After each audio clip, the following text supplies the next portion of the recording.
මනුස්ස ලෝකේ අධික කුසල් කරලා බලවත් කුසල් කරලා අතිශයින් බලවත් කුසල් කරලා දෙව්ලොව උපදිනවා එක්තරා දෙවියෙක්.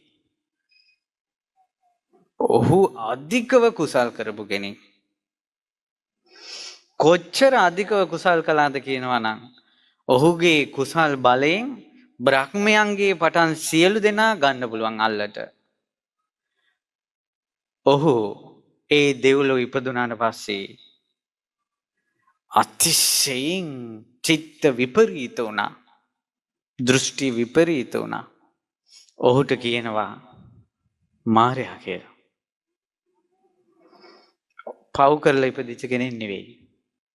අධික කුසල් ශක්තියෙන් ඉපදෙනවා, එහින් විපරීත වෙනවා. නපුරු තැනක ඉපදුණා. ඒට උපමා කතා කොමටද?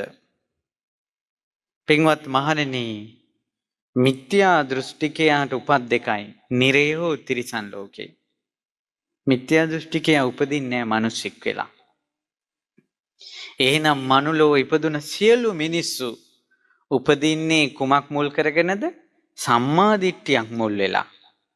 එනමුත් සම්මා දිට්ඨිය මුල් වෙලා ඉපදිච්ච මිනිස්සු අනේක ප්‍රකාර මිත්‍යා දෘෂ්ටි වැළඳ ගන්නවද නැද්ද? අන්න ඒ වගේ. මිත්‍යා දෘෂ්ටි පතුරන මහත් බලවේග බවට පත් වෙන්නේ නැද්ද මනුස්ස ලෝකේ? අන්න ඒ වගේ.